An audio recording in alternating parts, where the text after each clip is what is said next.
You can't take that stuff back. It sticks with you. Hi, we're back. We're going to talk a bit about some programs, some practices, some ideas, some things that are actually happening around the country and here in Norristown. And I want to make sure we touch on things that teachers can do, things that community-based providers, you know, and say an after-school program or a recreation program can do, what parents can do, how parents are involved in this process, and then probably most importantly, what are some things students can do? And how are we working with students and making them aware of bullying and so on? So again, I'm eager to hear from you and tell me what's going on. Diane, did you want to start, like, I guess, nationally, or is there anything going on that you guys do as far as reporting it, or? Well, the program that I was trained in, the Alveus program, is widely researched. I call it the Cadillac of bullying prevention programs, because it does have such a broad base of research behind it. So that, and you can give perhaps some more of the specifics in the Norristown area, but what the Alveus program does when it goes into a school, it teaches the entire staff about bullying, about what it looks like, where the hot spots are in the school, where it happens to be taking place, and that can vary from school to school. They want to teach the custodians, they want to teach the cafeteria workers, because they are sometimes the witness, the observer to some of this stuff that the teachers I think you mentioned bus drivers. Bus drivers, absolutely. Yeah. So that it becomes a school-wide approach, in that they do a lot of what we spend the time on is empowering the bystander, clearly intervening, teaching all of these adults to intervene when they see it going on. And a lot of times people aren't clear about, they don't intervene because they're not clear what they've just saw. Right, and I guess I wanted to kind of step back for a moment and say that I think that that's true, that this idea of a school-wide approach, all of the adults really need to, I don't know what else to say, buy in, but they must be committed and have the same understanding of what this is and a willingness to report, because I think sometimes people, as they grow up, kind of in their experiences say, well, you know what, that's just part of life and deal with it, kid, or, you know, whatever. And really there are bad results for both the bully and the child that's being bullied in that kind of circumstance. So really getting all the adults to be on the same page. Well, it's also important, like you said, for the staff to buy into it. I mean, if you have certain teachers who do buy into it and who do, you know, take the steps to kind of eliminate bullying, but then kids will learn quickly which ones don't really buy into it and who don't enforce it and who don't look for it. So the buy-in from the entire staff is very important. And I think that it's important to mention that bullying is not just a kid's problem. It's not just a kid's issue. And that nationally they say about 20% of teachers are bullies, that they assert their authority in class by bullying students. And so that, and I think we see that. Well, we see that in many workplaces among peers, adult peers. Exactly. It's not a respect thing, it's more of a, I'll listen to them because I'm afraid or I fear what could come, you know, discipline-wise if I don't do what I'm told. Exactly. Interesting.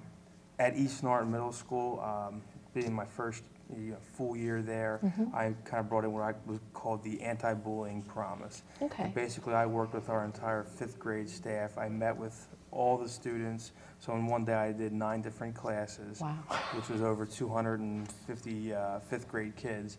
And I talked about the anti-bullying promise. And basically, I set up, you know, 4 easy steps for them on what I wanted them to follow. I explained what bullying was and basically what we mentioned in the first segment. I had all the kids sign off on it, and then I had them all list, you know, if they were ever bullied, who the bullies are at East Norton Middle School, if any, and if they wanted to meet with me and talk about their bullying experience.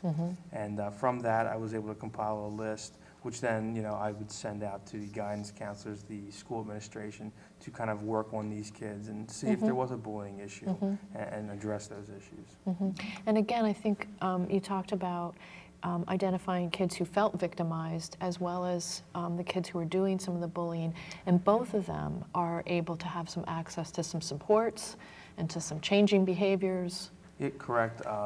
you know, we talk about interventions for the bullies and working with the bully to help him kind of correct his behavior, but we never really look at the victim. I mean, how do we help a victim not be a victim? Right. And what interventions can we bring to that person so we can work with both parties and help solve a problem so that, you know, we're not taking a victim, stopping him from being bullied by one student, but then he's then bullied again by another student. So that's something that we're going to start working on. Good. And then you talked about bystanders. In fact, most kids are not bullied.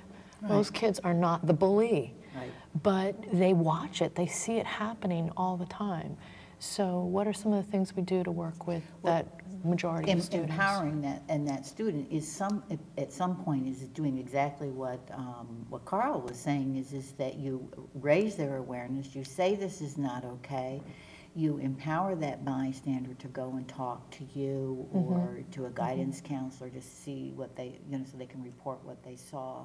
And again, if you have the whole school buy-in, because the kids won't do that because they get afraid of retaliation and that kind of thing, so that there is some safe ways that the school has to build in for kids to feel safe about reporting. I've always done it, you know, on an anonymous you know, way. If a child, and you wouldn't believe how many did come to me afterwards, once I did the anti-bullying promise, the kids came to me and said, you know, so-and-so is being bullied. I saw it happens every day in, you know, third period. Can you help him? Sure, absolutely. And it was great, you know, the first couple weeks I have, you know, random 5th grade students who I really never interacted with coming to me, telling me what they observed, and I was able to then meet with the student who was the victim and work with them on the matter. So. I think that just illustrates, absolutely, the kids really want to do something. They don't like what they see, but they're unclear. But it wasn't until I taught them this, and I taught them to report it. So what you're both telling me is that this idea of a universal approach and a universal agreement. So you're saying all 5th graders are agreeing. I will not bully, I will report, you know, whatever your promise is. Granted, they agree, some still bully, but sure, but the point is they know the story. Right. They know what the expectations are, they know what's going to happen, you know, first. And with the Olweus, it's the same idea. We're all standing here saying, we're not going to put up with this. This is what it looks like. This is how we might intervene in this situation and that situation and so on. And the other thing is that Olweus does is involve and educate the parents. Parents they really, their kid comes home and says that they've been bullied, and it's important for a parent to be educated about what is the difference between rough and tumble play, what is what is bullying, and so a lot of parents read about it and they hear about it on the news and their hair stands on end when their kid comes home and tells them that, and absolutely you take it seriously, and it's just as important for the parent to be educated about what it is, what it looks like, and what they can do. That you never ever tell a child to ignore it, and you never tell a child to retaliate. I work with parents all the time saying, well, if somebody pushes them, I'll tell my kid to push them right back, you know. And we preach the opposite of that, and that's really tough. Exactly, and it's an education process of the parent that may have gone on, that may have been advice from their parents that maybe worked out, and it doesn't work in this day and age. We can't have that. So it's really important that parents and the community organization or the school share those expectations with each other, that the parent take children seriously, and they can do reporting on their child's behalf, much to the, I'm sure, embarrassment of the child. I know I was never successful in having my sons tell me who, but sometimes they would tell me what. And so we're able to at least talk about what's, you know, what are some of the strategies they could use. I think the biggest thing is just to backtrack a little bit, but